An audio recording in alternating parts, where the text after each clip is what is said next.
बच्चों, आज हम लोग क्लास 8 रेनबो का लेसन 2 द काबुली वाला का एक्सरसाइज या क्वेश्चन आंसर करने वाले हैं। तो वीडियो को अभी लाइक कर दें और चैनल को सब्सक्राइब कर दें, क्योंकि आगे आने वाले सभी चैप्टर के वीडियोस आपको इस चैनल पर मिल जाएंगे। तो क्वेश्चन नंबर 1 है, जिसमें नीचे दिए हुए सभी क्वेश्चंस को आपको आंसर करने हैं। जिसमें पहला क्वेश्चन है, why was mini called a chatter box. Mini को चैटर बॉक्स क्यों कहा जाता था? लोग मिनी को चैटर बॉक्स क्यों कहते थे? चैटर बॉक्स का मतलब होता है बातूनी, यानी मिनी को बातूनी क्यों कहते थे? तो इसका आंसर आप लोग लिख लेंगे, Mini was called chatterbox because she could not live without chatting all the time. Mini को चैटर बॉक्स इसलिए कहते थे क्योंकि वह बिना बात किए रह नहीं सकती थी, जिंदा नहीं रह सकती थी। जिंदा रहने का मतलब कि वह बिना बात किए रह नहीं सकती थी, हमेशा वह बात करती रहती थी, बक बक बक बक करती रहती थी।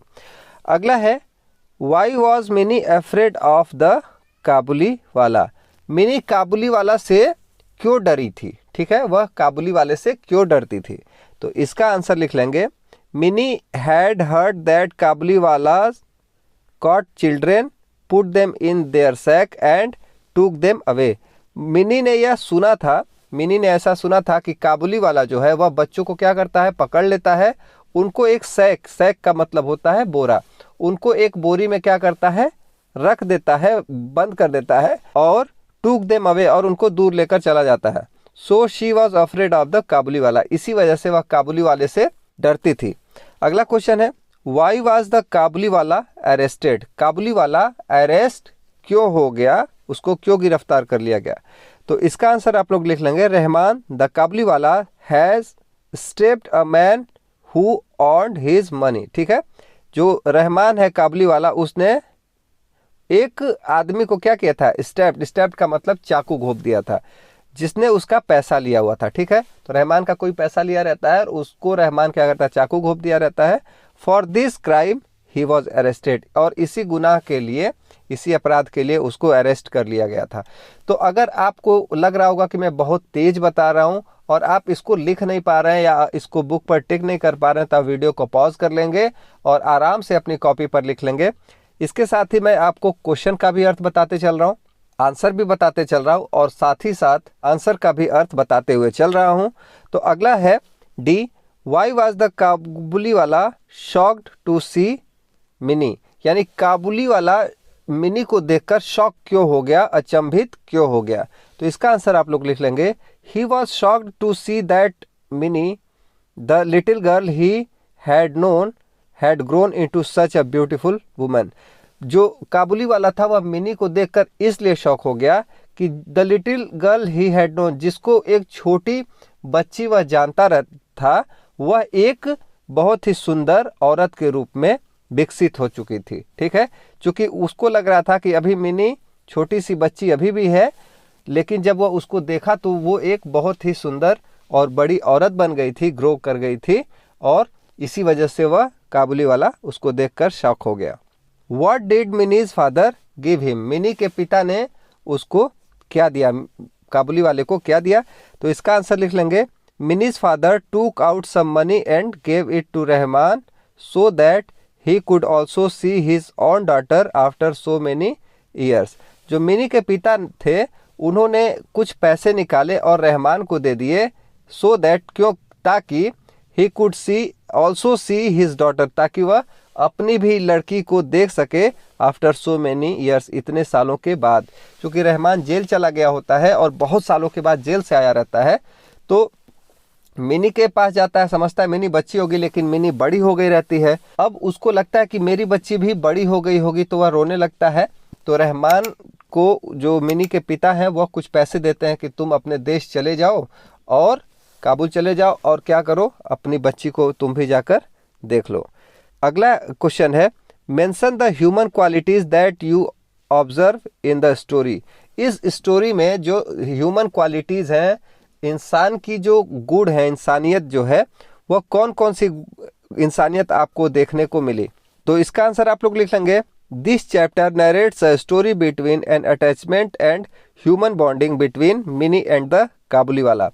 यह चैप्टर हमको एक नरेट करता है, बताता है एक अटैचमेंट के बारे में, एक जुड़ाव के बारे में, एक ह्यूमन बॉन्डिंग यानी कि इंसानी जुड़ाव जो होता है उसके बारे में, जो कि मिनी और काबुली वाले के बीच में था। There is a mention of the girl's lively interaction and love with her father. इसमें दिखाया गया कि एक गर्ल, एक लड़की अपने पिता से कैसे जीवंत तरीके से इंटरेक्ट करती है, और एक पिता और पुत्री का प्रेम भी इसमें दिखाया गया है। At the end minis father shows a superior human quality of kindness by giving Kabuliwala money so he could visit his daughter। और इस चैप्टर के लास्ट में, इस स्टोरी के लास्ट में, मिनी के पिता ने एक बहुत ही महान इंसान की क्वालिटी, इंसान का गुण दिखाया है, ऑफ काइंडनेस, जिसको हम लोग दयालुता भी कह सकते हैं। उन्होंने एक दयालुता का भाव प्रकट किया। इसमें कैसे किया है? काबुली वाले को पैसे देकर, ताकि वह जाकर अपने देश अपनी लड़की को मिल सके, उसको देख सके। तो ये बहुत ही अच्छी स्टोरी है। अगर इस स्टोरी को आपने अभी तक नहीं पढ़ा है तो इसको जरूर आप लोग पढ़ लेंगे। आगे है tick check for the correct on statement and cross for the wrong statement. ठीक है, अगर जो स्टेटमेंट सही है, जो कथन सत्य है, उसके आगे हमको टिक करना है, और जो गलत है उसके आगे हम लोग को क्या करना है? क्रॉस करना है।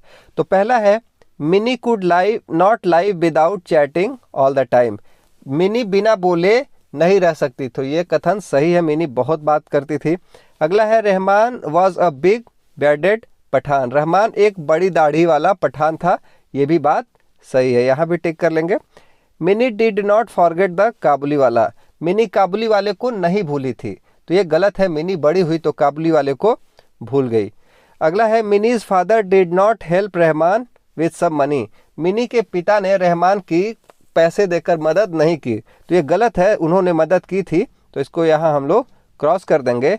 Mini's father had to cut down the expense of the wedding. यानी मिनी के पिता को शादी के खर्चे को थोड़ा सा कम करना पड़ा, क्योंकि उन्होंने बहुत सारा पैसा क्या किया था, उसमें से कुछ पैसे काबुली वाले को दे दिए थे। तो ये बात भी सही है, तो यहाँ पर हम लोग टिक मार्क कर लेंगे। बढ़ते हैं आगे वर्ड पावर के तरफ। वर्ड पावर में है fill in the blanks with the words given in the box. जो बॉक्स में वर्ड्स दिए हुए हैं, जो शब्द दिए हुए हैं, इनकी मदद से क्या करना है? आपको फिल इन द ब्लैंक्स करना है, नीचे जो खाली स्थान है उसको भरना है। पहला है वी कीप ग्रेन्स इन। हम लोग ग्रेन्स किस में रखते हैं? तो ये होता है बोरी में रखते हैं, बोरी कहते हैं सैक्स। ठीक है, तो यहाँ सैक्स हम लोग भर लेंगे पहले वाले में। माई फ्रेंड ऑड हो जाएगा मी 1000 रुपीज़। मेरे मित्र ने मुझको क्या किया? 1000 रुपये दिया। Tom stabbed Mary in the back. Tom ने मैरी के बैक पर पीछे क्या किया? काट लिया। ठीक है, आगे है a dog suddenly jumped at Ankit. अचानक, यहाँ अचानक हो जाएगा suddenly.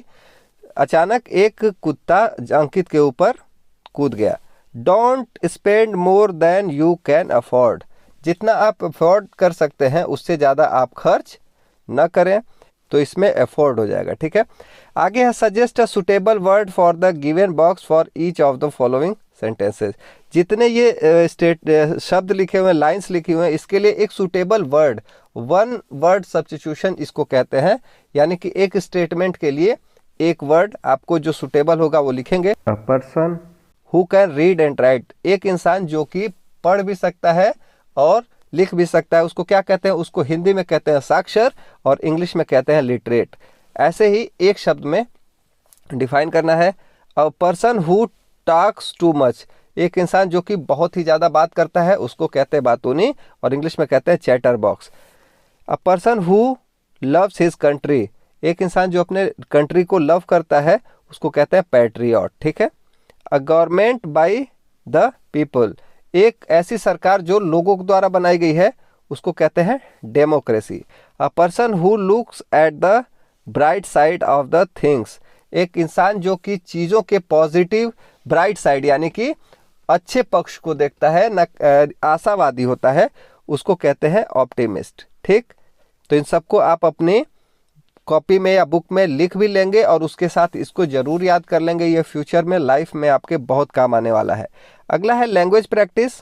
Choose the correct conjunction given in the brackets and fill in the blanks. ठीक है, क्या करना है आपको? लास्ट में कुछ कंजंक्शन दिए हुए हैं हर सेंटेंस के आगे और आपको उसको सुटेबल जो जहाँ पर रहेगा वहाँ फिल करना है। तो यहाँ फिल करके दिया हुआ है। तो मैं बता भी देता हूँ आपको और उसको एक बार पढ़ को सुना देता हूँ। You had a long day, go and rest for a while. तुम्हारे पास पूरा दिन है, गो एंड रेस्ट यहाँ एंड हो जाएगा, जाओ और थोड़ा आराम कर लो। You could not buy the medicine because all the shops were closed. तुम मेडिसिन नहीं खरीद पाए, दवा नहीं खरीद पाए क्योंकि जितनी दुकानें थी वो क्या थी, क्लोज थी। तो यहाँ बिकॉज हो जाएगा, बिकॉज मतलब होता है क्योंकि। I went to bed early so I could not watch the TV show last night. मैं जल्दी कल बेड पर चला गया या जल्दी सो गया, सो यानी कि इसीलिए मैं टीवी का लास्ट शो, जो लास्ट नाइट जो शो आ रहा था वो नहीं देख पाया। The stick was thin but it was strong. जो स्टिक थी वह पतली थी लेकिन इट वॉज स्ट्रांग, यह बहुत मजबूत थी। You can have a T और अ कॉफ़ी। तुम एक चाय ले सकते हो या एक कॉफ़ी ले सकते हो। तो यहाँ पर और हो जाएगा, इन सबको आप अपनी बुक में भर लेंगे। आगे है put a suitable word in each blank to match the part of speech indicated in the brackets. ठीक है, तो यहाँ पर एक पार्ट्स ऑफ स्पीच दिया हुआ है और उस पार्ट्स ऑफ स्पीच से जो सुटेबल रहेगा इसमें हम लोग क्या कर लेंगे, भर लेंगे। मिस्टर वर्मा टूक, अब यहाँ प्रोनाउन भरना है, हिज सन टू स्कूल, यहाँ हिज भर लेंगे। The child has a flower in his hand, preposition यहाँ भरना है तो इन यहाँ पे हो जाएगा। ठीक है, यहाँ एडजेक्टिव भरना है। The brave soldier fought for the country, ये ब्रेव प्रीपोजिशन है।